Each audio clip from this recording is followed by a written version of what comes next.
Okay, so we're on to question 1 part C. We're given a cubic polynomial f of x equal ax cubed plus 9x squared minus 11x plus b, and we're told that x minus 2 is a factor of f of x, and that when f of x is divided by x plus 2, there's a remainder of 12. In the first part, we want to show that a is equal to 2 and b is equal to negative 30, and in the second part, we want to find the values of x for which f of x is equal to 0. Okay, so let's tackle the first part. We'd show that a equal 2 and b equal negative 30. Okay, so notice that since f of x is a polynomial and x minus 2 and x plus 2 are linear expressions, we can make use of the remainder theorem and the factor theorem. By the factor theorem, we'd get that f of 2 is equal to 0, and by the remainder theorem, we'd get that f of negative 2 is equal to 12. This will allow us to set up two linear equations with two unknowns a and b. By solving the simultaneous equations, we'd hopefully find values for a and b.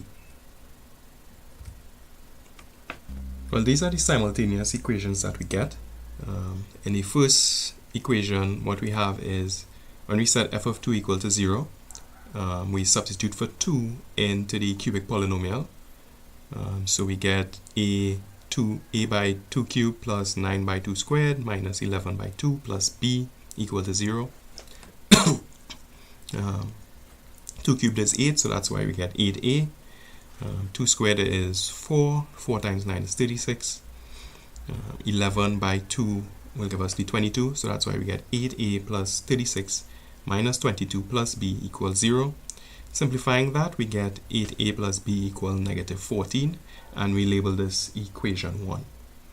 For the second equation, we have f of negative 2 is equal to 12, so that means we have to substitute negative 2 into the cubic polynomial. We get a times negative 2 cubed plus 9 times negative 2 squared minus 11 times negative 2 plus b is equal to 12. Negative 2 all cubed is equal to negative 8, so we get negative 8a. Negative 2 all squared is equal to positive 4, so you get 4 times 9 is 36.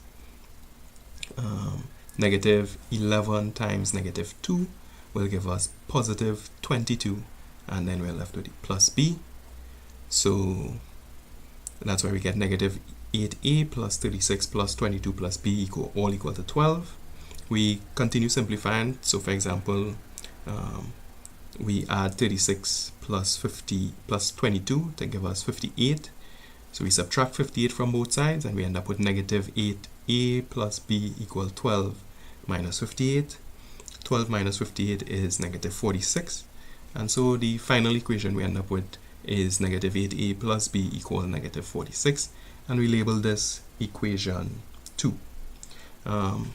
Notice that the coefficient of a in equation 1 is 8, and the coefficient of a in equation 2 is negative 8.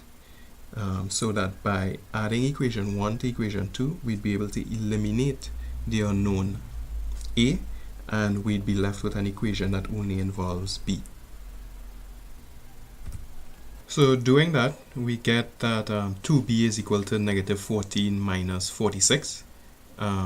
Negative 40 minus 46 is equal to negative 60. Then we divide both sides by 2 to get b equal negative 30. Then we substitute for b equal negative 30 into equation 1 to get 8a minus 30 equal negative 14. We add 30 to both sides to get 8a is equal to 30 minus 14. That simplifies to 16. We divide both sides by 8, and we end up with a equals 2.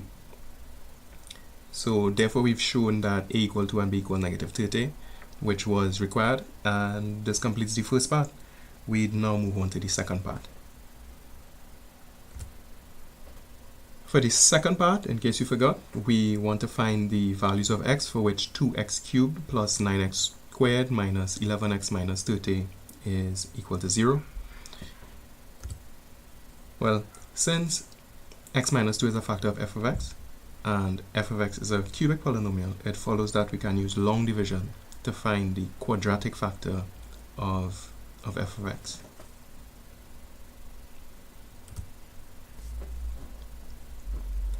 Here's the long division. Let me explain what's going on here. So we want to divide 2x cubed plus 9x squared minus 11x minus 30 by x minus 2. So we go x into 2x cubed will give us 2x squared. 2x squared multiplied by x would give us 2x cubed, and 2x squared multiplied by negative 2 would give us negative 4x squared. We subtract that from the original polynomial to get 13x squared minus 11x minus 30. X into 13x squared will give us 13x, and then 13x times x will give us 13x squared, and 13x times negative 2 will give us negative 26. We subtract that from 13x squared minus 11x minus 30 to give us 15x minus 30. X into 15x will give us 15, and 15 times x will give us 15x, and 15 times negative 2 will give us negative 30. Subtracting that, we get 0.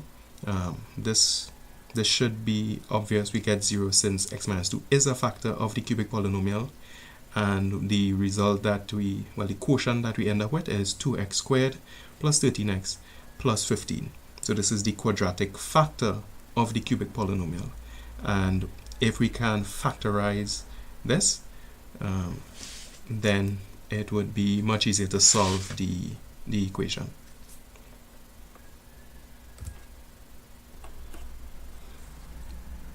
Okay, so let's factorize the quadratic expression we got via the long division, which was 2x squared plus 13x plus 15. This can be rewritten as 2x squared plus 10x plus 3x plus 15. Grouping 2x squared and 10x, we see that 2x is a factor, so we get 2x times x plus 5. And grouping 3x plus and 15, we see that 3 is a factor, which gives us 3 times x plus 5. Looking at the two new terms, we see that x plus 5 is a factor, and factorizing gives us x plus 5 times 2x plus 3.